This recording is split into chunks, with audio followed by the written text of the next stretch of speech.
da je ovo neka druga godina, recimo između 1990. i 2001. Rekao bih, dobroveče, dobrodošli u Narodnu biblioteku Radislav Vesnić.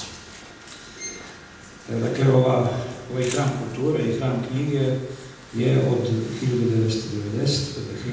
godine nosio ime Radislava Vesnića starijeg. Ova biblioteka već godinama gaji jedan serijal koji smo nazvali Kraljevčani. U tom serijalu govorimo i predstavljamo one ljude koji su ili rođeni u Kraljevu ili imaju nekakvu zavičajnu vezu sa našim gradom, a ostavili su neizbrisiv trag svojim životom i svojim delom, koga ova biblioteka i ovaj grad naravno ne mogu i ne treba da zaborave. Jedna od najčuvenijih porodica u gradu Kraljevu, koja ima veze sa gradom Kraljevom, jeste i porodica Vesnić. Mi ćemo večeras govoriti o najčuvenijim i najpoznatijim Vesnićima. Nažalost ili na sreću u Kraljevu sada živi samo jedna porodica, gospodina Željka Vesnića. Nema ih više, ali dakle ima ih u našim sećanjima, u našim pisanim dokumentima, jer su, kao što rekao, ostavili neizbrisiv trag. O njima će govoriti naš večerašnji dragi gost, Radislav Vesnić Mlađi. Dobro večer, dobrodošli. Čast mi je da i hvala gradonačelniku doktoru Predragu Terziću, koji je jedan od onih koji su inicirali jedan ovakav program u dogovoru sa gospodinom Novakom Nedićem, profesorom, koji će takođe kazati koju reč o Vesnićima. Kad bude došlo vreme, ja ću reći šta je zapravo i neposredni povod. On se dogodio 3. decembra na poslednjeg zasedanju lokalnog parlamenta, ali o tom potom. Hajde, dozvolite da malo privatizujem ovo večer, ja to volim, jer sam rođen u Ravnoj Grlici. To selo se, rekao bih da je to sada već prigradsko naselje, prostire od Magnohrma preko Kulevića Ade do Adrana. I baš tamo taj, da tako kažem, džep od Adrana Grbičkog postoji, dakle, od kad ja znam, jedan pojam, kaže, gde se to dogodilo, kaže, kod Vesnića rampe. Gde je Vesnića rampa? Dakle, tamo gde se nalazi fudbalsko igralište u Grdici, postoji jedan pružni prelaz i svi kažu to je kod Vesnića rampe, dakle, tu su Vesnići živjeli. Nažalost, nema rampe, samo pružni prelaz. Vi se svakako sećate, da priznate da je to tako u Grdici.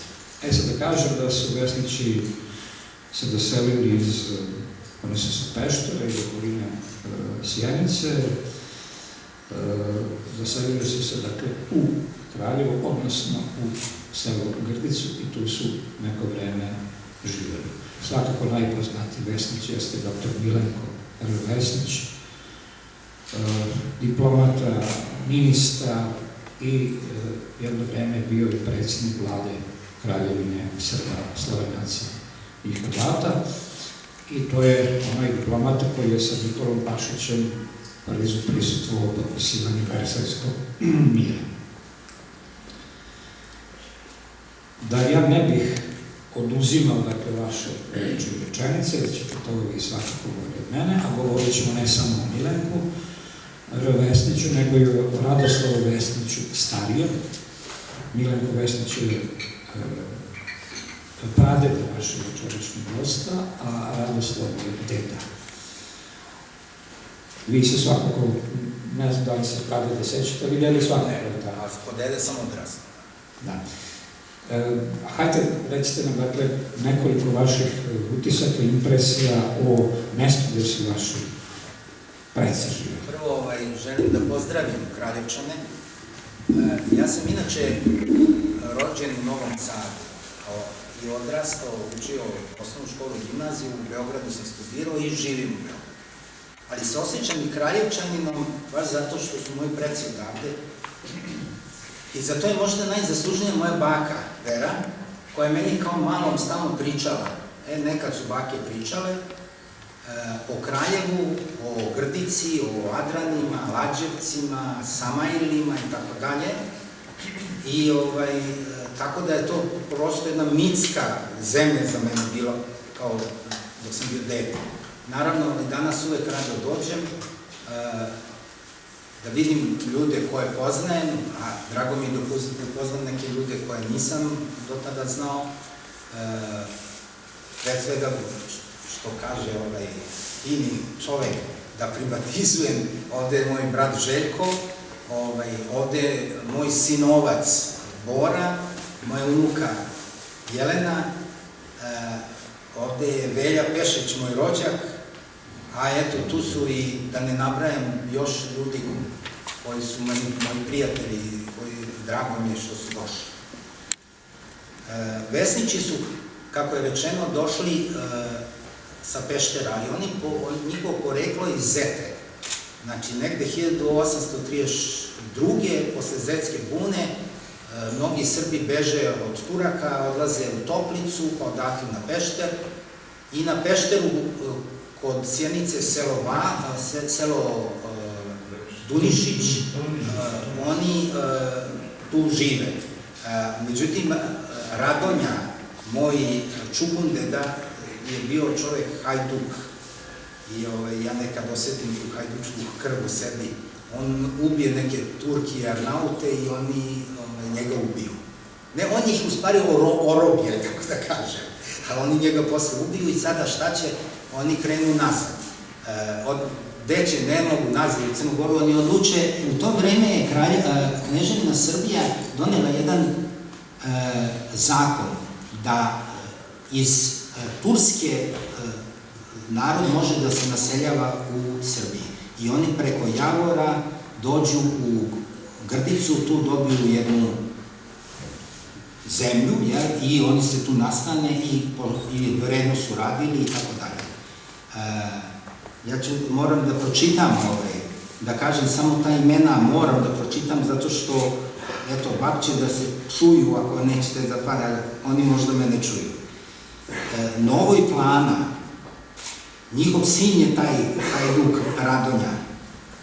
Radonjina žena Velika, rođena Kočović. Evo ovde vidim Kočovića koji je moj rođak. Po prababinoj nikodini, da kažem. Ima ih ovo više. Ima, eto, pravo. Najstarija ćerka tog Radonji, Anđa, ona se udala u Adrane za Strahinjića. Ja se sećam njegovog sina, sveštenika, jednog sjajnog čoveka iz sela tu blizu Čačka. Zatim Milun, eto, to je pradeda Željko. On je imao puno dece. Radosava, Milutin, eto, to je, da kažem, brat Milenkov s kojim je on otišao iz Grdice peške za Beograd. Bili su dobri đaci, ako su bili siromašni, učitelj im da jedan dukat i napiše pismo za direktora Beogradske gimnazije da ih primi jer su nadareni i tako dalje. I oni krenu peške, ali i dobiju opanke nove, ali oni ne obuju te opanke da ne bi iscepali do Beograda. I oni stave u jednu šarenicu, šarenicu tako. Dođu pod rudnik u neko selo, tu prespavaju, ali neke svinje im pojedu sve to. I oni ostanu bez ičega i počnu da plaču. Oni su bili mala deca tada, faktički možda 10-11 godina. Zamislite današnje dete koje je zaštićeno toliko da ide peške od Kraljeva do Beograda. Sažali ste ondašnji sveštenik i daj im pismo ponovo za direktora gimnazije i kupimo opanke. Ali oni opet ne obuju opanke, jer šta će ako dođu, moraju da imaju sramotan, da je bose. I oni te sačuvaju opanke da imaju opanke u Beogradu. Išli su u gimnaziju i izdržavali su se tako što su od bogatih ljudi prali sudove, nosili drva, cepali drva i posle podučavali lenje đake.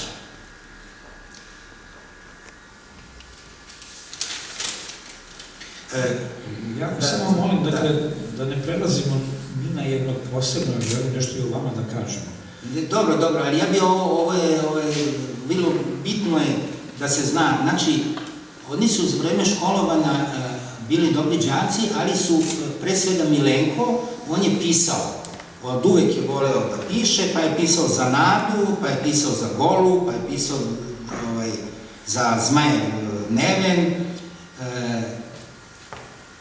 pisao je Đuri Jakšiću i tako dalje. Kada je došlo vreme za studije, on upiše, obojica upišu, i Milutin i Milenko, veliku školu prava i počnu da ulaze u visoke krugove. Seljačići koji su imali prirodne gospodske manire.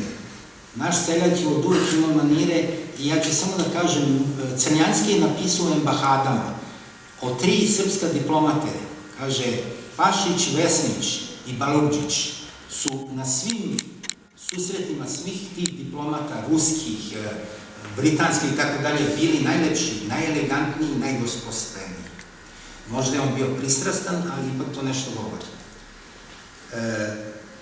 Vesnić posle prve godine, Milenko, odlazi u Minhen na studije, zato što je smatrao da će tamo da bolje napreduje i naravno ne dobija stipendiju od države. Razlog je bio sledeći, on je bio pristalica Pašićev i tadašnjih tih radikala i naravno tadašnja vlast nije bila u početku zainteresovan da mu da stipendiju, ali on imao prijatelje koji su bili imućni i to je neverovatno da su ti mladići svojim očevima... Da pomenem samo ime, izvinite, tog dobrotvora, on se zove Velimir Mrtav. Naravno. Velimir je bambračni sin kneza Mihajla, veliki srpski dobrotvor, malo ljudi znaju o tome. On nije bio priznat, ali on je, na primjer, on je sve studente srpske u Minhenu pomagao. On je za vreme srpsko-turskog rata kupio 1000 svinja debelih i poslao srpskoj vojsci tamo kad se tukla s Bugarima i tako dalje. I još jedan, to je Marko Murat. Marko Murat je srpski slikar sa ostrva Šipan, kraj Dubrovnika, jedan od Srba katolika. To je posebna istina, može da se tomovi pišu o tome kakvih je bilo Srba intelektualaca u Dubrovniku, Srba katolika. Šipan Nikola čak. Da, ali on je sa Šipana. I Marko Murat, ja to znam iz porodične priče, ali iz priče jednog vrlo interesantnog čovjeka, neki Petar Petrović, kustos Narodnog muzeja, koji je njegov život izučavao. Na ostrvu Šipan 99% stanovnika su bili Srbi katolici. Danas nema ni jednog. A to su podomci njih, oni ne znaju da su bili Srbi. I danas, digresija jedna, bio sam pozvan na jednu promociju u Narodni muzej gde su prikazane slike Marka Murata i tu je učestvovao jedan mladi dubrovački istoričar umetnosti, inače Hrvat, koji je sjajno pričao o Muratu i koji je rekao da u Dubrovniku ne postoji ulica sa Muratovim imenom, ne postoji plaketa na njegovoj kući, njegovo ime je izbrisano. Iako ove zidine dubrovačke ne bi bile ovakve da Marko Murat nije to izdejstvovao da budu pod unicetom. Sad, kakva je to bioloža? Milenko je sa njim živeo kao cimer i pobratili su se. Posle, on je tamo doktorirao 2 doktorata.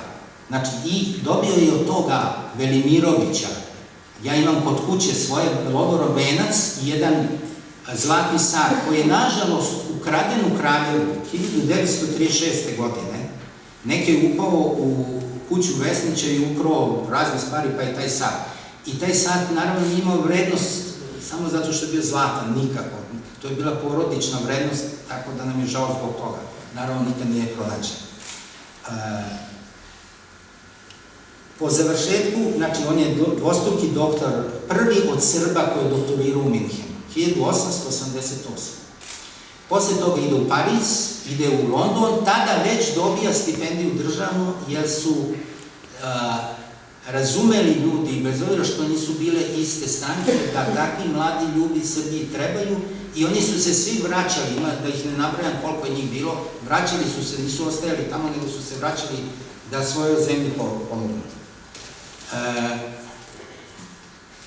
Posle toga on postaje profesor pravnog fakulteta, tamo gde je studirao postaje profesor, zatim 1893. imao je 30 godina, postaje ministar prvi put. Sa 30 godina postaje ministar u vladi Savi Grujića.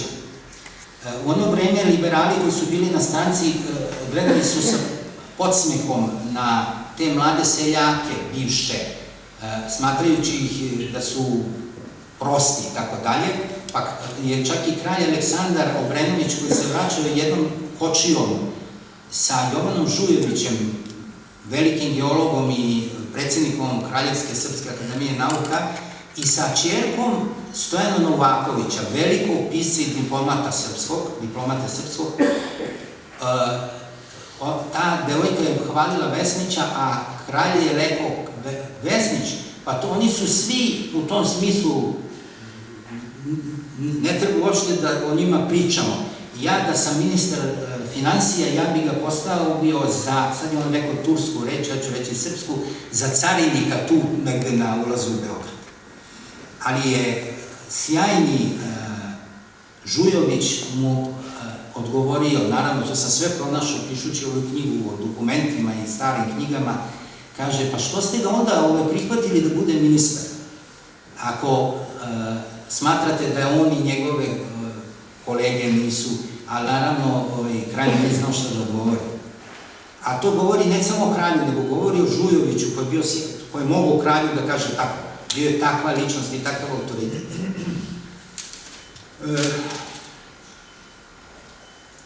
Idemo dalje. Reći ću samo ovoliko da je Milenko Vesnić posredovao oko slike seoba Srba, Paje Jovanovića. Paja Jovanović inače bio Milenkov prijatelj i inače je naslikao njegov portret koji se nalazi eto u mojoj kući. Šta se radi? O čemu se radi? Paja je naslikao, prva slika je bila da Srbe sa Kosova vode, da kažem, pre svega one ovce, pa neki čobani, pa onda civili i tako dalje. Patrijarh tadašnji je smatrao da je vrlo poželjno da ta slika bude drugačija i da je Mađari u Vojvodini razumeju, odnosno vlast mađarska, da Srbi nisu tikva bez korena i tražio je Paje da naslika patrijarha sa poveljom Leopolda, njihovog cara, i da se vidi da smo mi došli sa pozivom i tako dalje. Naravno, Paja i nije teo da plati Paje. I tu je bilo prepiska, da ne pričam, tu mnogi poznati Srbi, na primjer Savić, iz one serije možete da se setite o Lazi Kostiću, koji je njegov prijatelj, koji je u stvari narator te priče, Milan Savić, Milenkov prijatelj ga moli, pa neki Adamov, pa puno tu ljudi, Uroš Predić, da on posreduje i on zaista, da skratim priču, uspe da nagovori Paju, da naslika još jednu sliku i da postoji i ta slika koja je sa tom poveljom i tako dalje. Tako da je on već kao mlad čovek imao mnogo prijatelja i imao je uspeha. Što se tiče diplomatije, prvo je bio u Carigradu kao sekretar Stojana Novakovića, poznatog, potom je bio u Rimu 901. Odlazi u Rim, ali onda se dešava atentat, ubijaju Aleksandra i Dragu, Vesnić idu svi u zatvor, sa svim radikalima redom. U Kraljevu je uhapšen Milutin, a u Beogradu Milenko, osuđen je 2 godine bez ikakvog dokaza. Čitao sam presude, to u stvari ništa im nisu oni našli, oni nisu ni učestvovali u atentatu kao Milutin koji je ovde bio službenik, kakve on imao veze s njim, ali su oni njih sklonili. I da ne dužim priču, dolaze pisma mnogi poznati, vrlo interesantna, nažalost danas niko ne piše pisma, iz tih pisama mnogo se može naučiti, između ostalih i Zmaj mu piše, Bodriga da izdrži i tako dalje, Zmaj iz Zagreba, taj je bio u Zagrebu, ali dolazi 904. i to je prelomna godina za njegovu karijeru. Kralj Petar stupa na presto i Milenko biva postavljen za ambasadora, tad se to nije zvalo tako, nego poslanika u Parizu. On donosi iz Pariza krunu, skiptar, žezlo i šta ja znam šta sve, neku koču za plašt, u Orient ekspresu, običnim vozom dovodi to u Beograd, kralj se kruniše, a onda u Žiči se miropomazanje izvršava i Vesnić je domaćin kralju Petru i ključevima u Kraljevu u ratarskoj školi. U ratarskoj školi jedan skup na kome govore kralj, patrijarh i Milenko Vesnić kao domaćin, jedan ovako dirljiv govor. U Parizu on stiče neverovatna poznanstva. Znači, on je lični prijatelj, što je danas gotovo nezamislivo za diplomate. Sa svim francuskim predsjednicima Republike vlada. Znači, oni dolaze u njegovu kuću i tako, a to nije slučajno. On se umeđu vremenu oženio sa Blanche, Amerikankom koja je bila jako bogata žena, udovica, i usvaja njenu ćerku Lucilu, koja nosi onda i srpsko ime Lepa, i ona spravi prijeme od kome opet pišu savremenici da su bili, ako ne na nivou, ne samo na nivou, nego su bili i bolje pripremljeni, luksuzniji nego što su pravili diplomate carske Rusije ili imperije britanske. Znači, Srbija je stekla veliki ugled na taj način. On organizuje posjetu kralju Petru, jer dugo nisu hteli da ga prime na zapadu zato što je ubijen Aleksandar. Smatrali su da je on imao umešane prste u to, ali Milenko uspeva da organizuje taj. Ali naravno i Petar je imao veliki ugled u Francuskoj, u neku drugu, iz neke druge sfere. On je bio francuski oficir. On je završio vojnu akademiju Saint-Cyr, ratovao na strani Francuza protiv Prusa i preplivo je, kako se zove, Rajnu je preplivo koja je bila pod ledom. Znači, kralj Petar je, tad nije bio naravno kralj, i Francuzi to nikad nisu naravno zaboravili. Da, bio u legiji stranaca. Naravno, bilo je u legiji stranaca, pošto je bio i stranac. Tako da Vesnić postiže velike rezultate i ja se sećam, bio sam ovako ponosan na njega 2008. kad sam promociju imao u Kolarcu, najpoznatiji istoričar i diplomate naše, pokojni diplomata Simić, ambasador u Srbije u Parizu i Bataković i tako dalje, koji su bili diplomate od karijere, tako da kažem, su govorili da je on među 3-4 najznačajnija diplomata u istoriji Srbije. Koliko je to tačno, posvedavši mi priča Simićeva, zvali su ga da uđe u klub diplomatski u Parizu. On je rekao, nema Srbija para da plati, jer je članarina bila neka strašna, mislim. Tamo su mogli samo ovako, velike sile. A onda su oni njemu rekli, ali vi ne treba da platite ništa. Evo, uzbuđen sam sve priče. Da dodam, dakle, ambasador Petar Simić piše kako je našao na čelu Srbije tada verovatno najznačajnije diplomatske misije. O misijama ćemo reći još, ali hoću da kažem, oni su mu rekli, pa vi ne treba da platite. Osnivač tog kluba je Milenko Vesnić. Sad možete misliti, Francuzi su to čuvali, a u Srbiji je on bio zaboravljen. To govori o šta god mi mislimo o snazi jedne velike nacije, koja ne samo da čuva svoju tradiciju. I zato mi je drago što je urađeno da će i Kraljevo dati i jednoj ulici, da i mi, eto, svoje velikane, kažem, odamo neku počast. Hajde da vi napravite jednu malu pauzu, pošto napravili ste uvod na poslednjem zasedanju lokalnog parlamenta, dr. Predrag Terzić, gradonačelnik Kraljeva, je komisiji za utvrđivanje predloga naziva ulica, trgova, zaselaka i delova naseljenih mesta, dakle tako se zove komisija, podnelo dva predloga. Jedan je da se jedna ulica nazove po doktoru Milenku Vesniću, ali zašto bih ja o tome pričao, gradonačelnik? Izvolite, iznesite vaš predlog i šta biste još... Kolega, može mikrofon, ne može tome. Hvala vam, Miloše.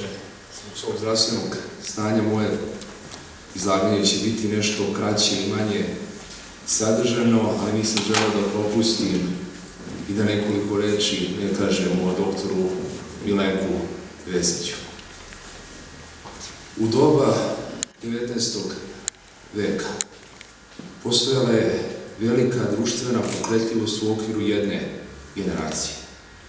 Svi tadašnji profesori velike škole, ministri i predsjednici vlada poticali su uglavnom ili iz seljačkih ili iz porodica zanatskih koji su živjeli u manjim gradovima i mestima u Srbiji.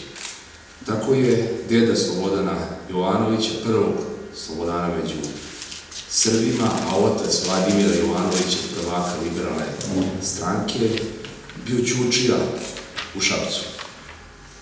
Jeven Vujić je poticao iz seoske sredine i bio jedan od prvaka liberalne stranke na Svetoandrejskoj skupštini.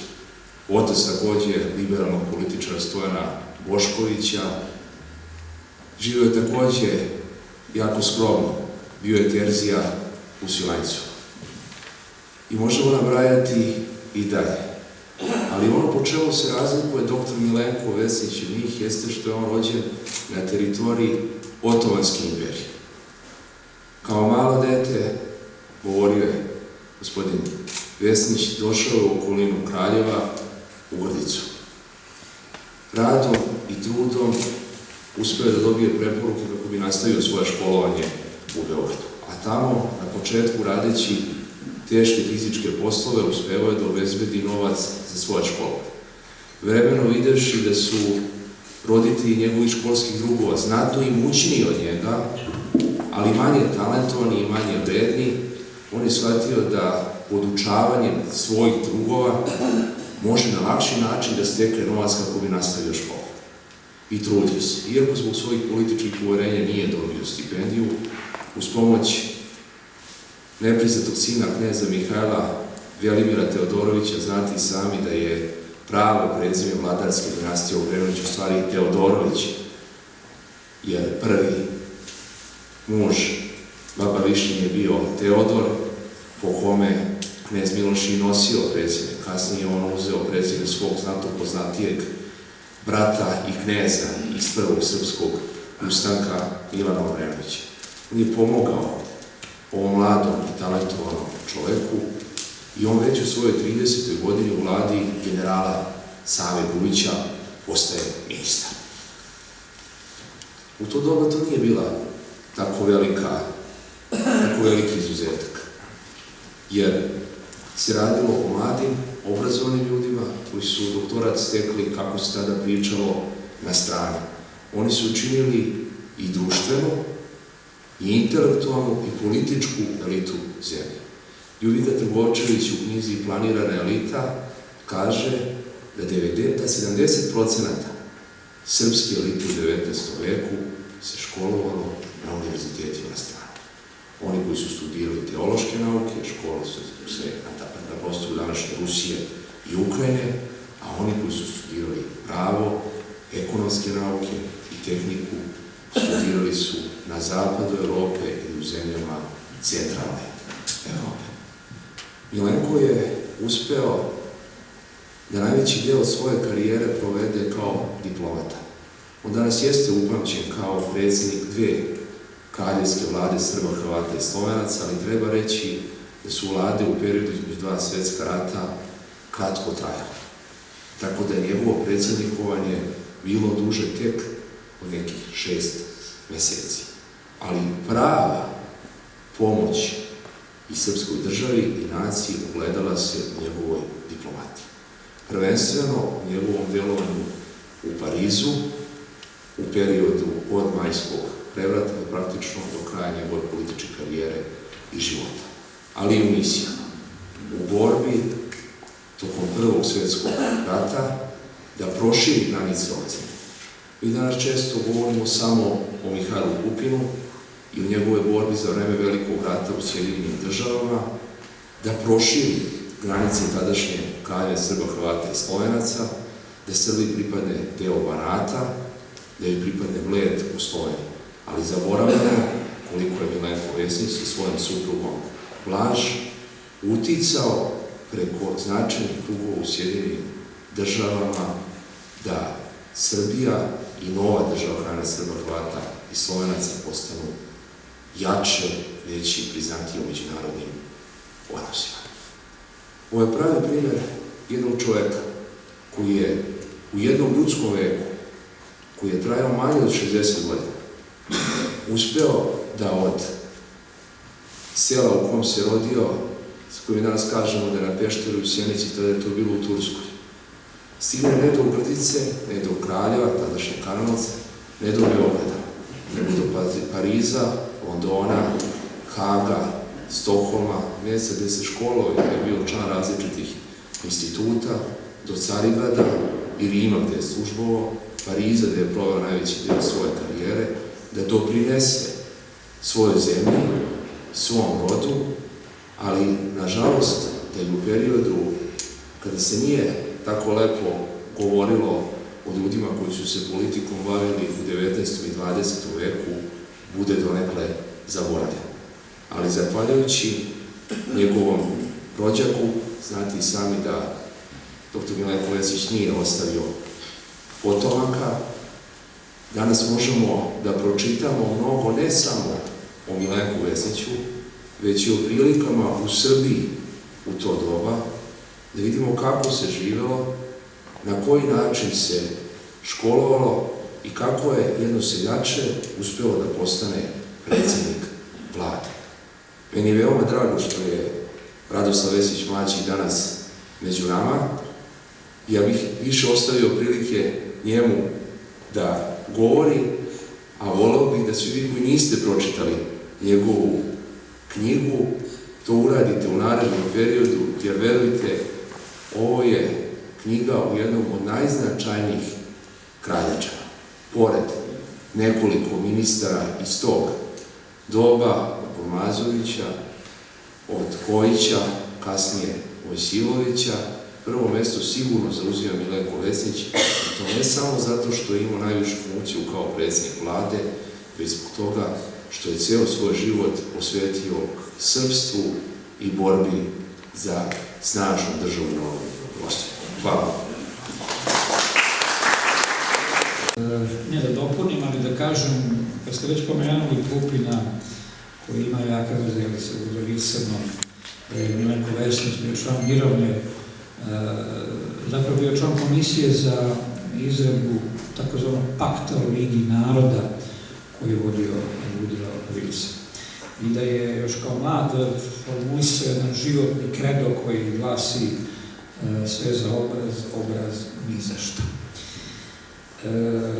Radoslave, da li želite da nastavite priču o Milenku? Ja ću još reći nekoliko reći.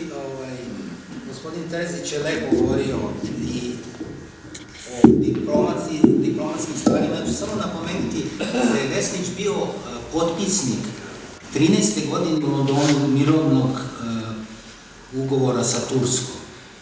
Da je 17. godine predstavljao bio šef srpske misije u Americi, gde ga je primao predsjednik Wilson i gde ima fotografije, ovdje može da se vidi, evo, to je, pored njega su srpski oficiri, Sima Lozanić desno i tako dalje, ima još jedna fotografija gde je i Pupin sa njima, i to je bila borba da se Srbija, kako kažem, prizna kao jedna zemlja koja ima svoje težnje i svoje, kako kažem, prava svoja, a Wilson je bio tada vrlo raspoložen da malim narodima pruži takvu šansu. Gospodin Terzić je, ili ne znam, vi ste spomenuli Blanšu, njegovu suprugu, koja je bila u stvari sestra jednog od najpoznatijih, najbogatijih bankara Amerike, Blumenthala, i sad Srbija je dobila i neki kredit ratni, zahvaljujući Blanši. A s druge strane, primjen je u najveće krugove Amerike tada. Mogao je da uđe zahvaljujući svojoj ženi i zahvaljujući Pupinu, koji je tamo bio veoma ugledan. Tako da je ta 17. godina veoma značajna. Skoro je bila proslava, gledali ste sino na televiziji, i tada je spomenut u više navrata Milenko Vesnić. To su bili krediti, izvinjam se, za modernizaciju pruge, elektrifikaciju, naoružanje i tako dalje, da je njegova udova Blanš Vesnić značajan novac ostavila, zaveštila za gradnju jedne osnovne škole u selu Vapi kod Sjenice. Jeste. I da ne zaboravim jednu stvar, ovako da kažem, o vladama nećemo pričati. Vlade su kratko trajale, on je imao velike probleme, zato što je tada Hrvatska htela u stvari da bude nešto što nije uspjela čak ni u Austro-Ugarskoj da ostvari. Ona je u stvari htela da bude, ajde da kažem, kraljevina u kraljevini. Naravno, Vesnić to nije dozvoljavao i prilikom posete Zagrebu, vrlo su ga neprijateljski dočekali baš zbog toga, smatrajući ga velikosrbinom. Ja lično smatram da nije bio velikosrbin, ta reč je po meni glupa, ovako neka sintagma, on je bio samo rodoljub. Reč rodoljub koja se danas skoro ne koristi. A naravno da on je želeo sve najbolje toj državi Srba, Hrvata i Slovenaca, ali sigurno je bio vrlo svestan da Srbija ne bi smela da izgubi ono što je na kraju, nažalost, izgubila i da ne širimo priču o tome. Tako da, zaključit ću time da on je i tvorac Rapalskog ugovora u Italiji, gde su ga Hrvati napadali što nije uspeo da sačuva Istru za kraljevinu. Ali oni nisu prstom mrdnuli, nijedan hrvatski vojnik nije poginuo da bi tu Istru dobio. Srpski vojnici su na granici tamo sadašnje Slovenije i Austrije, koji su bili zarobljenici, uzeli puške pa se borili protiv austrijskih i italijanskih vojnika. Toliko mislim, ovo nije šovinizam, ovo je istina, istorijska. Ne znam da li smo rekli da dodam da je 1892. godine Milenko Vesnić osnovao časopis Pravnik. Nismo. Ima mnogo toga, koje prosto je nemoguće za jedno veće ispričati šta je on sve bio. On je bio član Međunarodnog suda u Hagu, pa ne znam, sad da se setim šta sve, mislim, 909. je bio ministar pravde i borio se za humaniji odnos prema robijašima. Dok je bio ministar prosvete i crkvenih dela, poslednji njegov akt potpisan koji sam video, on je Nadeždi Petrović, tadašnjoj učiteljici na jednoj ženskoj školi, podigao platu sa 500 na 1500 dinara. Jednostavno, naravno, da je poznao i smatrao je da je ona zaslužila da ima tako veću platu. To je poslednje što je potpisao dok nije otišao. Šta se dešava? Kad je završio karijeru političku u Beogradu, 2 mandata i tako dalje, on se vratio u Pariz za ambasadora i tu umire. Umire od srca, naglo, i u knjizi ima to, sam to opisao, jer sam to pronašao i u francuskim časopisima i novinama, ko je sve došao prvo u kuću Vesnici i na sahranu. To je neverovatno. Znači, svi bivši, ne znam koliko ovih predsjednika Republike Francuske, aktuelni predsjednik Francuske Republike, ovi akademici, književnici, strane diplomate, princ Aleksandar, princeza Jelena, Petrova ćerka, princ i princeza Donaka, kralj Grčke, princ Grčke Đorđe i tako dalje, i tako dalje. Koliko su ga poštovali i cenili i ima samo još dve stvari koje ne treba zaboraviti. To je da je Srbija bila jedna od prvih zemalja koja je u stvari priznala Izrael u ono vreme i to zahvaljujući kapetanu Albali, srpskom oficiru kome je Vesnić napisao jedno pismo, naravno ne na svoju ruku nego u dogovoru s Pašićem i Vladom, da principijalno se malim zemljama da pravo da slobodu. I danas u Jerusalimu postoji u nekom njihovom čuvenom muzeju, to pismo se čuva, eto Vesnićevo pismo se tamo nalazi, koje je u stvari dokument da je Srbija možda ne de jure, ali de facto priznala Izrael. I ima, da ne pričam mnogo toga, ali evo ja preporučujem, iako sam autor, da pročitate ovu knjigu, jer ja sam je pisao, nadam se, tako su mi rekli, na taj način da to nije suvoparna istorija, to je priča o jednom životu. Tu su hiljade likova, vrlo zanimljivih, razgovori između, javljaju se mnogi naši poznati ljudi, slikari, pisci i naravno strani i tako dalje. Povodom stranih pisaca, samo da kažem, kada su Srbi prelazili Albaniju, Vesnić je držao u klubu književnika francuskih jedan govor gde kaže tamo francuski jedan list da su svi francuski pisci akademiti plakali. Kako je on to njima prikazao? Oni nisu imali predstavu šta je ovaj narod proživio. Eto, to je o Milenka. Da, mi neprestano govorimo knjiga, ali ja nisam pomenuo, ali kasnije kada budemo govorili o vama, reč o knjizi vašoj, dakle, vi ste autor Milenko Vesnić, Grand Senior srpske diplomatije, koja je objavljena 2008. godine na 614 stranica, izdavački centar za studije u Istočnoj Evropi i Fakultet političkih nauka u Beogradu. Ali, ja znam, objasnite onima koji možda ovde ne znaju, šta je Grand Senior? Pa veliki gospodin. Znači, to nije moje, nisam ja izmislio to. Ja sam to pronašao u francuskoj štampi. Oni su njega zvali Monsieur Milenko Vesnić, Grand Senior, veliki gospodin. To potvrđuje onu priču Crljanskog.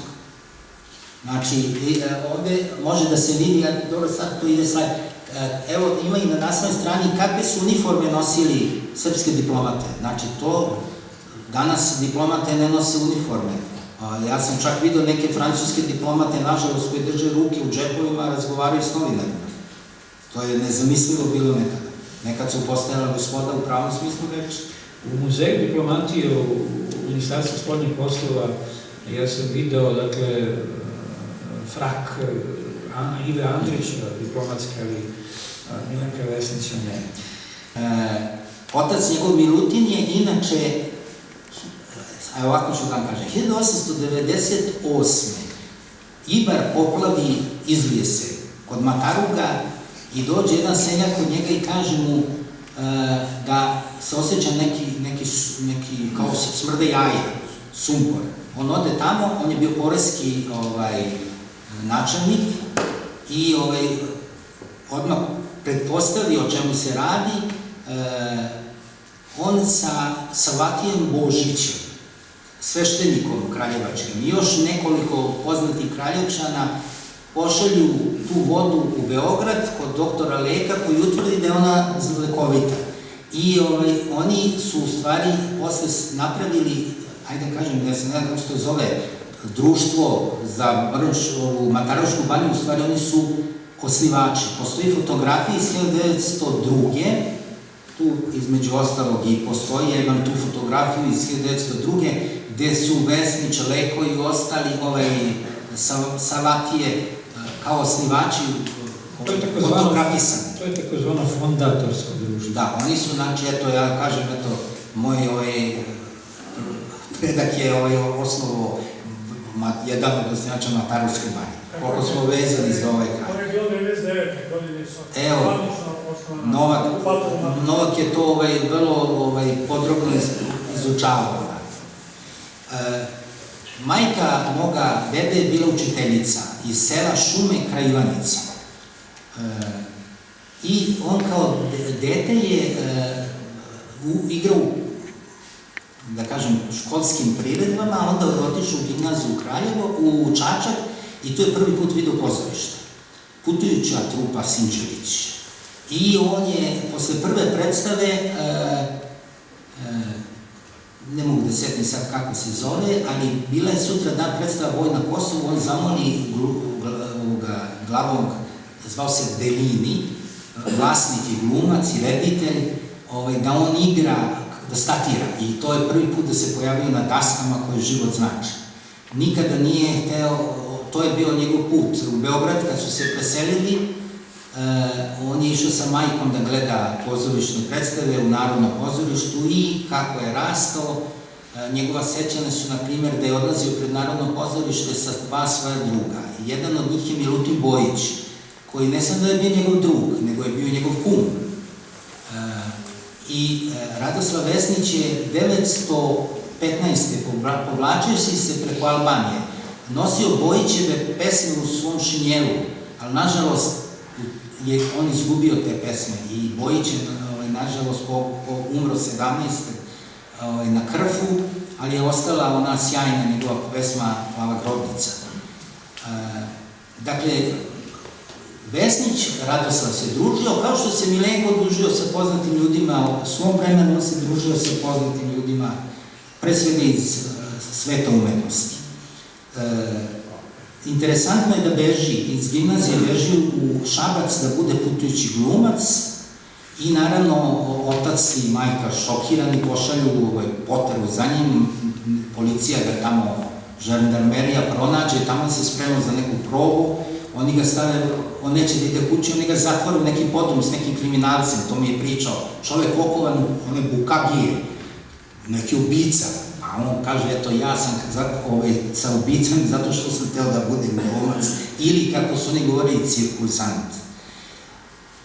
Otac je mu rekao, ali moraš da završiš školu, ništa on to nije fermo što kažu, dok mu stric Milenko nije napisao pismo koje ja imam, gde mu je objasnio da mora da završi školu, a može da bude posle i glumac. I on je tako i radio, on je završio filozofski fakultet i on je bio glumac. Interesantno je da je, neću da dužim priču, on je bio ne samo glumac i reditelj, on je bio prevodilac, znači govorio je, kao što je njegov stric Milenko govorio, znači ne samo govorio, nego Milenko, to nismo rekli, perfektno govorio i pisao knjige na francuskom, nemačkom, engleskom jeziku, talijanskom. Sa talijanskog je preveo na robiji neverovatnu knjigu, to sam čitao relativno skoro, Istorija Srba i Miloš Obrenović, to je sjajna knjiga, iz 1901. Mogu li samo, izvolite, za mene su ova dva podatka jako važna, da ne pređemo taj deo, dakle, pozorište. On je učio glumu kod čuvene Marije Magazinović, ali postoji još jedan podatak, gotovo za mene neverovatan, da je on bio i u prvom studiju Žestvenog teatra u Moskvi, a to je kasnije, čuveni Stanislavski, a Stanislavski je autor one čuvene knjige Sistem glume, po kome se i dan danas radi. Povodom Stanislavskom, koju rečenicu kasnije, dakle, on završava gimnaziju, počinje Balkanski rat, on ide u Kragujevac u artiljerijsku školu, postaje potporučnik srpske vojske, učestvuje u bitkama i sada, posle Kolubarske bitke, on piše svom stricu u Pariz jedno pismo. Ja sam to pronašao, imao ovde, nisam teo sad da ga čitam, koje je jako potresno, koje piše o tome kako su svi njegovi stariji drugovi izginuli. Da je ostala samo omladina, a mnogi i od omladine su, kaže, najbolji naši drugovi su poginuli. Ali mi ćemo na oltar otadžbine položiti i sopstveni život, i tako dalje. I šta je radio Milenko? Evo diplomatije. On je pismo svog sinovca, dao u jedan od najpoznatijih francuskih listova i to je objavljeno i Francuzi su čitali, kao što je on pričao onim Lekovim piscima, tako su oni čitali šta Srbi rade na Balkanu. Nije se znalo mnogo. Dakle, on već sam u Prvom svetskom ratu prelazi Albaniju i šalju ga u Dobruču. To je teritorija između Bugarske i Rumunije. Tu se osniva prva srpska dobrovoljačka divizija. Tu su poslati najelitniji srpski oficiri mladi, koji su trebali da Srbe, Hrvate, Čehe i tako dalje, koji su prebegli Rusima, od njih naprave diviziju. Većina je naravno bilo Srba iz Vojvodine, iz Like i tako dalje, ali je bilo i Čeha i ja znam jednog Hrvata kojeg sam lično upoznao, on je u stvari Istranin, jedan Lujo koji je bio slep, jer je na tom frontu, boreći se za Srbe, sa Srbima, artiljerija ga je oslepila. Moj deda biva,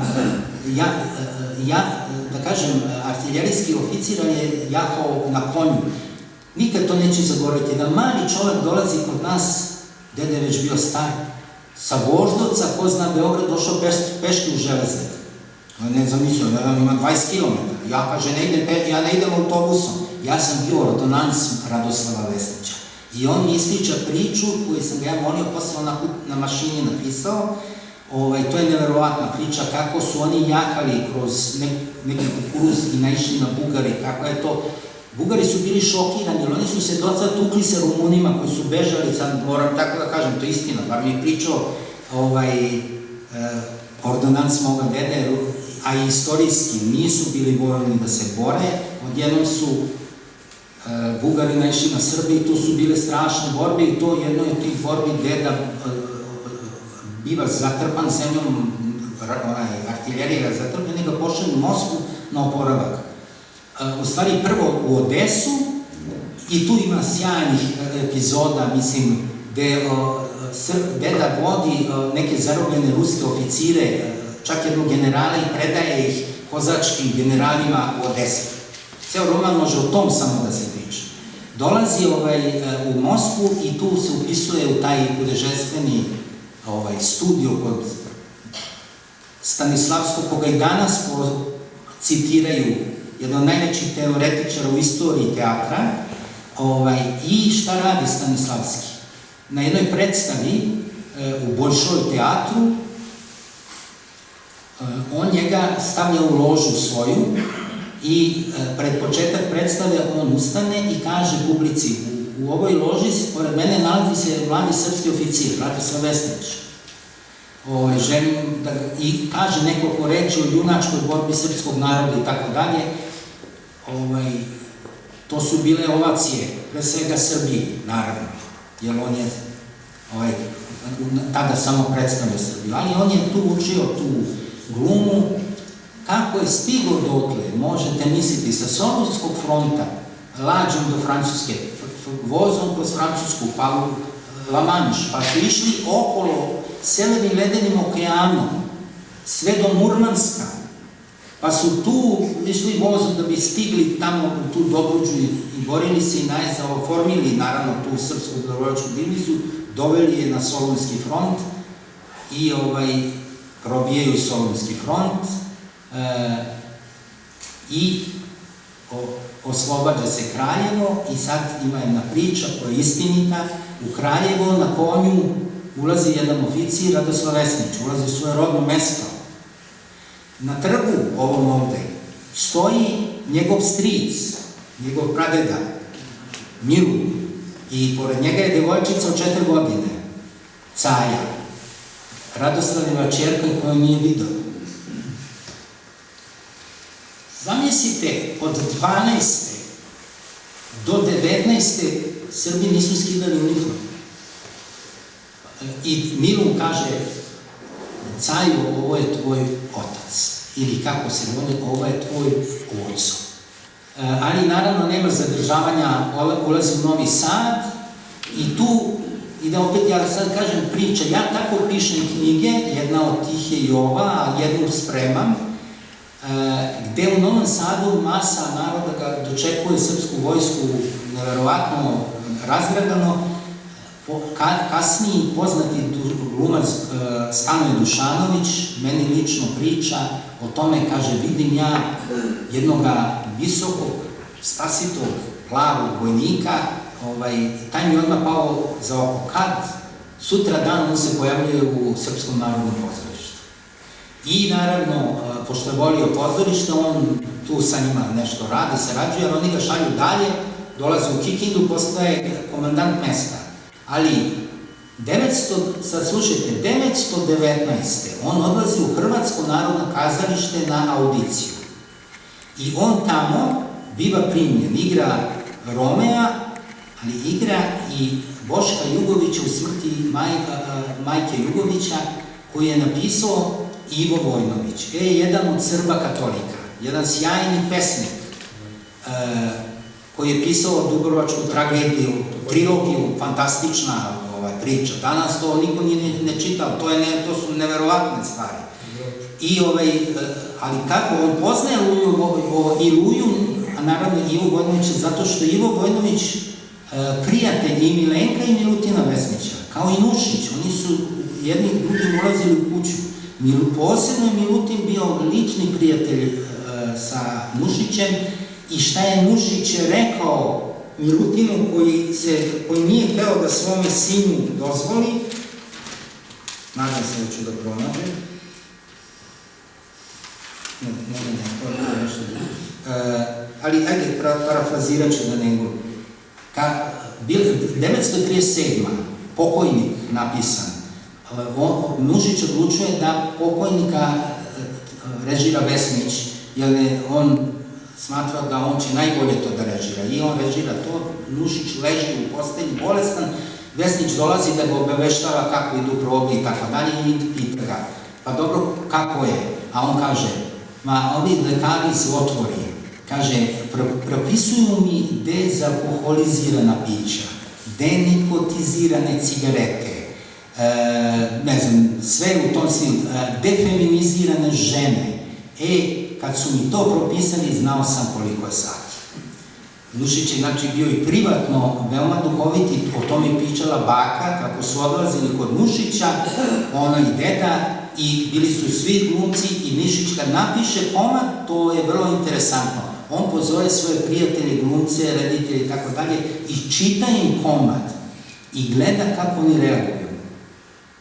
Znači, to se malo zna o takvim stvarima, eto. I, znači, deda je igrao u Hrvatskom narodnom kazalištu i pred početka te predstave šta se dešava? U loži sede Ivo Vojnović, konte, on je bio grof, koji je, sad moram to da vam kažem, on se jako ponosio svojim srpstvom. Njegovo poreklo iz Kosova i on je uvek govorio, i Marko Murat je o tome govorio, kaže, nikada konte Lujo nije, Ivo i Lujo, njegov brat koji je bio inače crnogorski ministar, nije zaboravio da kaže da je on Srbin i to poreklom sa Kosova, možete misliti. I sa njim je bio Andrić u toj loži i on odjednom dolazi jedan glumac i daje Vesniću nešto i on mu pogleda Lolo Ruvenac od Srebra, gde mu Ivo Vojnović kao junaku sa Soluna daje poklon. To je neverovatna, mislim, to su bile scene neverovatne. Ali naravno, ne dozvoljavaju mu iz Beograda da igra u Hrvatskom narodnom kazalištu. Upravnik Narodnog pozorišta izdejstvuje preko ministarstva da ga vrate u Beogradu Narodno pozorište, on ne bude zadovoljan sa statusom i sad tu svašta radi, dolazi u Kraljevo da bude suplent, nije položio profesorski ispit, ali njegovo, ne čitam redosledom putovanja, čas je u Srpskom narodnom pozorištu, čas je u Narodnom pozorištu, on je direktor, upravnik, reditelj, glumac, nosi repertoar i njegovi učenici su najpoznatiji glumci, o tome ću samo kasnije reći. Šta se dešava? Najzad on osniva prvu operetu među Srbima osnovuje Radoslav Vesnić u Kleriću. To je negde sadašnje jugoslovensko dramsko. Znači, osniva operetu i to tako što je bio u Osijeku direktor Osječkog kazališta koji je rasformiran i on dovodi glumci iz Osječkog kazališta, iz Novog Sada, iz Beograda i pravi operetu u Beogradu. A u Osijeku su ga primili prilično neprijateljski, govoreći šta će nam ovaj Srbijanac da nam uništi kazalište. A Vesnić je u stvari njihovo kazalište koje je bilo na izdisaju, to sam čitao iz istorije kazališta u Osijeku, sada su priznali za vreme Jugoslavije da je on u stvari to pozorište podigao. Vraća se on, kažem, ovde i jedno vreme je čak diplomata, znači kao njegov stric, odlazi u Sofiju i biva ataše za kulturu u ambasadi i to zašto? Jer je to tražio bugarski ministar inostranih poslova.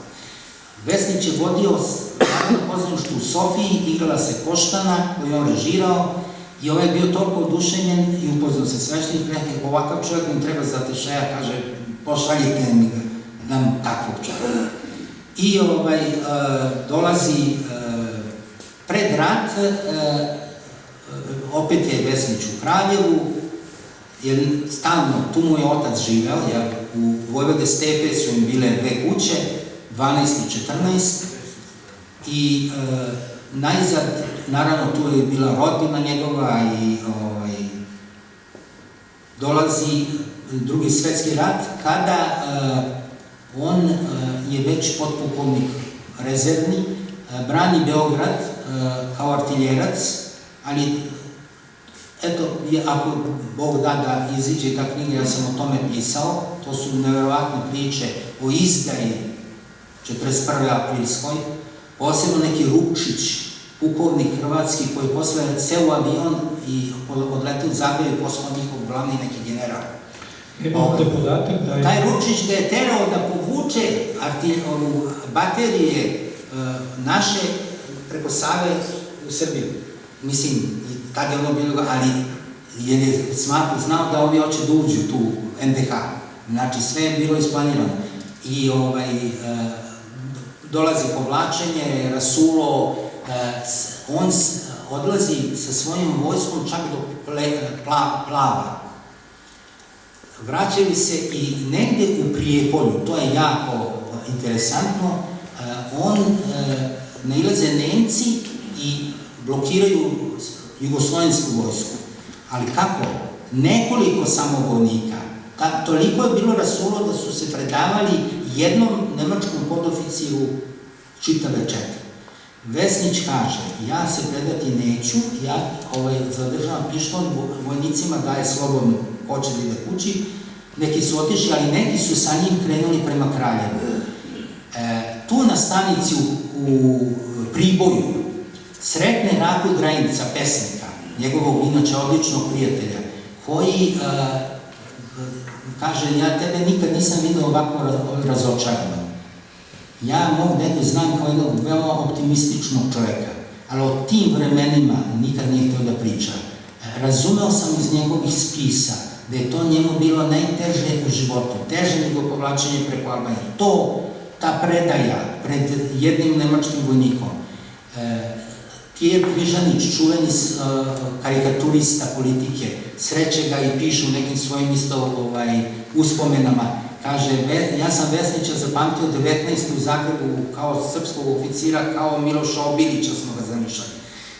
Kaže, sada izgledaš kao jedan pokisao petao, jadan kao i svi mi.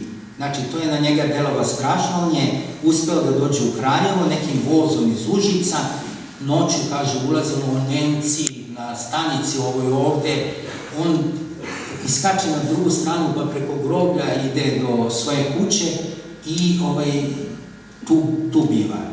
Dolazi streljanje, Kraljevčani znaju kako je to bilo, tu streljaju, eto i našeg rođaka Kočovića. Jeste. On je, moj otac i stric su ga zvali Čiča, tako su ga nazivali. On biva tu streljan i tako dalje. Strašne stvari. Vesnića teraju da kod taj Mickilić, komandant mesta, baka mi ga je opisala, to je jedan tipi, znate ono iz onih filmova, oni SS-ovci, najgori, plav, grozan, a najgore što on bio Poljak, Sloven, ali znate da su Poturice najgore. On njega još neke šalje kod ustanika da razbiju blokadu, će postreljati se, on odlazi prvo u Mrsač i tu sreće Ratka Mitrovića i on mu objašnjava šta su mu rekli. On kaže, ja moram da pitam vrhovnu komandu. Prolazi dan, niko ništa ne reaguje, on odlazi na Ravnu Goru kod Draže Mihajlovića, prate ga neka dva partizana koji su mu dali su mu ovi Mitrovićevi, ovi oči da ga neki oficir iz Bosne u Četnicima hoće da ubije te partizane, ali eto, ne da se hvalim, ali moj deda je to, nije on pričao, nego to su pričali ovi koji su prisustvovali tome, stao ispred njega i kaže, ja sam podpukovnik Jugoslovenske vojske, prešao sam Albaniju, nosim, a imao je sve, znači Karađorove, mačeve, orlove, sve, medalje za hrabrost i tako, zaista kažu bio hrabar čovjek, kaže, dok sam ja tu nećete ga ubiti. I zaista on njih spasao. Znači, to su svedočili ti ljudi. I onda nije teo se vrati u Kraljevo, ide kod svojih rođaka, najzad njega postavljaju za, kako se to tada zvalo, predsjednika opštine Kraljevačke. Junak odbrane Beograda, Đorđe Roš i njegov brat Dušan koji se bore rame uz rame sa vojvodom Vukom i tako dalje, sjajan čovek, spasava moga dedu, jer je pobratin sa dedinim rođenim bratom Spasojem, neke dukate su dali nemačkom oficiru, podmitili ga. Baba donosi uniformu iz Kraljeva, sablju i oni njega vozom šalju u zarobljenički logor, u Oflak, broj 12. Tu u logoru on, kao i uvijek, osniva pozorište i tu igraju više pozorišta i tako dalje. Dolazi sloboda, vraća se preko Poljske i tako dalje. Dolazi u Češku, susreće crvenoarmejce koji ne daju vozove. I oni svi idu peške, ali on pronalazi nekog komandanta. I pošto je ruski govorio kao i srpski, što je govorio kao i francuski, kao nemački, kako je govorio te jezike, on je Rusi oduševi. Pa još kad mu je rekao da je bio u Rusiji, pa da se borio tamo, pa ovaj komandant ruski kaže daći mu vam voz. I oni daju voz jugoslovenskim oficirima, oni se vrate. Dolaze u Kraljevo i sada dolaze neki njegovi đaci, među njima je Bogavac, ime sada ne mogu da se setim, koji njega mole da on se prihvati da bude direktor gimnazije. On je toliko slab, baba priča, da on nije mogao da stoji. Kaže, ljudi, ja nemam snage da govorim, kamo da budem direktor. Ali ga ipak nagovara jedan drugi čovek, to je doktor Nedeljković, Potonji, naš akademik francuskih najvećih institucija, koji je predavao u Parizu, naravno studirao u Sorboni, a tada je bio gimnazijalac koji je došao sa partizanima u Kraljevo. Ali je voleo pozorište i to, i on je dedu molio da se, eto, on ga je namolio, on je postao direktor gimnazije. I mnogi đaci, ja sam, sećam se, dolazili su u našu kuću, toliki poznati, ali ja ću samo dvojicu, trojicu spomenuti. Jedan od njih je, na primjer, Radovanović Mrgut glumac, koji je dolazio kod dede s kojim sam ja sarađivao na nekim promocijama. To je doktor Miladin Dukić iz Drakšića, on je bio predsjednik Srpskog lekarskog društva. Ne mogu da se setim, znači, akademici, to su sve bili isto seljačići. Oni su u stvari, i oni su pričali da oni su njega voljeli, cenili, ali u stvari, kaže, mi nismo imali pojma šta je on sve. Nisu ni znali. I tek posle u svojim uspomenama koje sam čitao, oni su pričali o njemu sa neverovatnim poštovanjem, divljenjem, epitetom i tako dalje. Naravno, Vesnić je bio i direktor za vreme okupacije, ne direktor, nego profesor za vreme okupacije 1941. Njegova rođaka Koka Jasnić, koja je inače, mislim da je i narodni heroj, polažu đaci maturu. Koka Jasnić predaje francuski. Dolazi jedan agent u civilu i kaže, tražimo Koku Jasnić. Deda se snađe i kaže, ne možete vi da prekidete, kaže, šta će se desiti? Sad on njega ubeđuje diplomatski. Ako oni izvede, deca ne mogu da podu, ajde uhapsite kad završe maturu. Koliko da čekamo, neće to dugo da traje. I ovaj iziđe napolje, stoji ispred vrata. A deda priđe Koki i kaže, prekida ispit. Otvorit ćemo prozor i ti ćeš da iskočiš. I tako i biva. Koka Jasnić iskoči kroz prozor, ali uhapse na ulici. Međutim, ona uspe da pobegne tu, kod Ibra su je negde zatvorili u neke barake, ona i neke njene drugarice uspiju pobegnu i ode na pohodu na Goča. Jakšić, koji je posle bio general, koji je bio profesor u Kraljevačkoj gimnaziji, Vesnić mu je ponudio isto da mu pomogne da ga spase, a Jasnić je rekao, hvala vam, imam ja već vezu i zaista je otišao u Goč. Za to vreme moja baba i moj otac Milenko i moj stric Bora ovde, kao i svi, dele sudbinu. Ali moj stric Bora je bio, evo, ovde je njegov unuk, neverovatna ličnost. On, na primjer, ukrade Bugarima iz kamiona u sred Kraljeva 2 puške. Oni u kafani piju. I te puške sakrije tamo u kući uvijek negde. Baba je tela, njegova majka da ga ubije kad je saznam, da si normalan streljače na sve. Ne brini ništa, ja sam to dobro sakrio. Onda on te puške odnese kradom u selo Lađevce, od svog druga Živka Tomanića, inače svog školskog druga i deda mu bio profesor, jedan sjajan čovek, inženjer, neverovatan, koji je po Africi i Aziji pravio brane. A onda oni odu u selo Samajla. Evo, tu sedi moj rođak, Velja Pešić, kod Velje Pešića, odnosno kod njegovih predaka, i tu se nalazio Đole. Taj Đole Pešić je bio komunista i dolazi četnička trojka, ali ne odavde, nego neka iz Bosne. Traže da ga ubiju, a baba izlazi i ne sme niko da izađe. Baba kaže, nije on tu, pa koja si ti? Kaže, ja sam, kaže, žena Rada Vesnića, svi su znali ko je Rada, ali ovi ne znaju, jer oni su došli iz Bosne. Kaže, poruči ti, mi ćemo doći da ga ubijemo. Ali šta se desi? Moj otac ode u Lađevci i donese one puške, što je Bora ukrao. I Đole se spremi ako ovi dođu.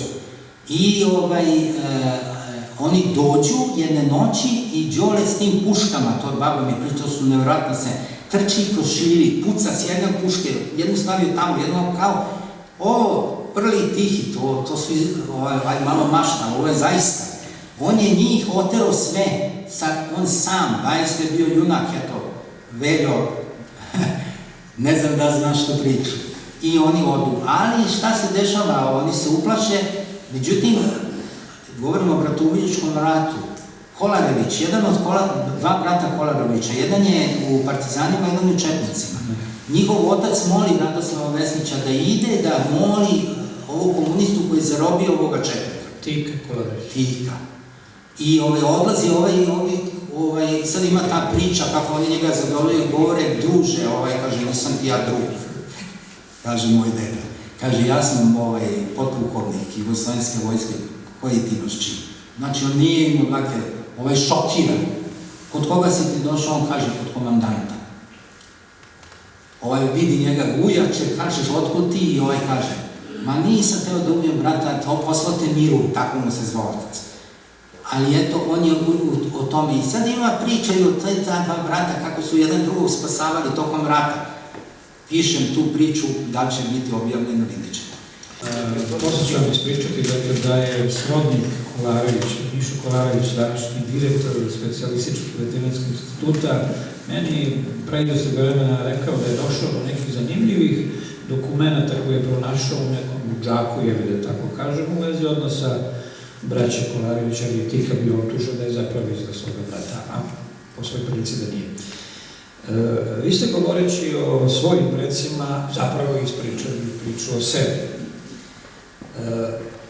Pre nego što odjavimo ovo večer, ja molim doktora Milana Matijevića, koji me je zamolio da kaže koju reč ima neke zanimljive podatke i poklone za vas. Milan, izvolite. Dođite.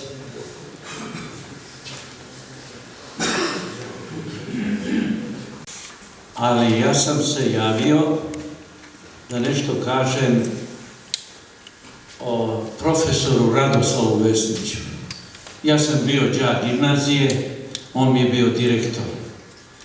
Ali pre toga sa nekoliko reči da kažem.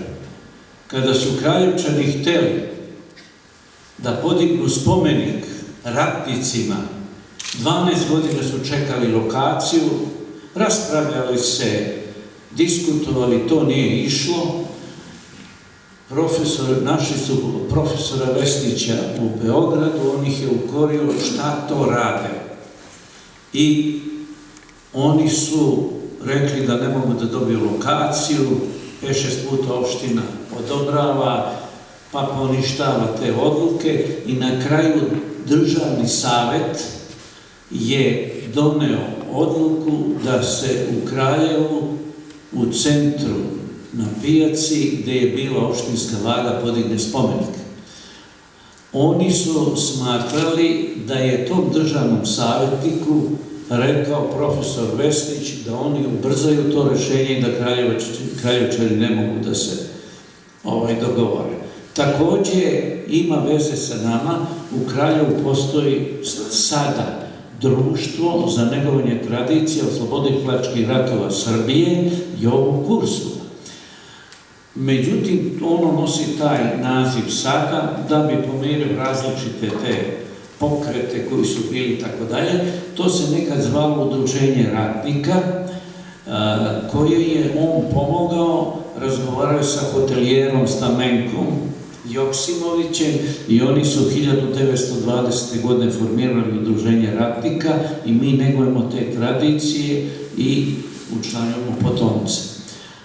Ja sam hteo da budem slobodan, da vam predam jednu knjigu, Udruženje za negovanje tradicije oslobodilačkih ratova Jovo Kursula Kraljeva, i jedan naš Kraljevčanin je napisao tu monografiju. Mi smo u toj monografiji koristili citat iz vaše knjige i susret profesora Radoslava kao poručnika kad je došao na konju u Kraljevu i citirali smo ovo. Pa ja molim našeg gradonačelnika da vam uruči ovu knjigu.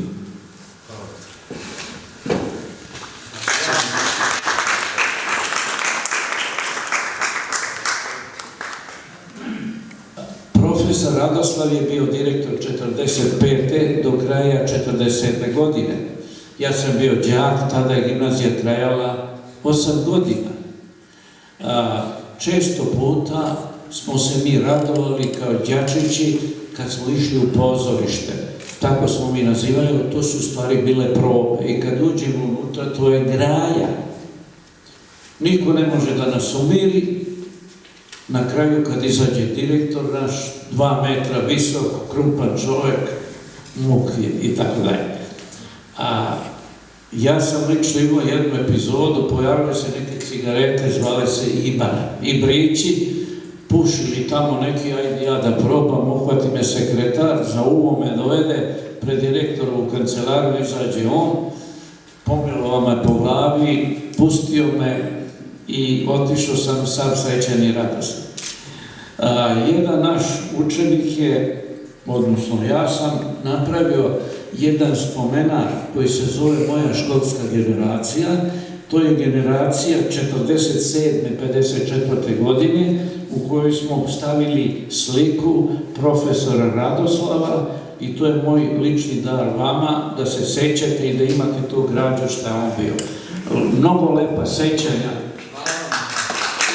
imamo za profesora Radoslava, videli ste ga u vojnoj uniformi, kao mladić, posle u vojnoj uniformi, to je bila jedna ličnost. Ova biblioteka je njemu poklanjala pažnju, nosila je njegovo ime, a nadam se da će još i da budu te javne tribine kada se govori o znamenitim Kraljevčanima. Izvolite. Hvala gospodinu Matijeviću. Pre nego što vas pozdravim i zahvalim što ste bili ovde, red je da pozdravim jedan neobičan gest, lep naravno, koga je učinio gospodin Zoran Mališić došavši ovde iz Prijepolja. Gospodin Mališić je inače urednik časopisa Savindan, a vama, dragi suradnici, hvala što ste večeras bili sa nama.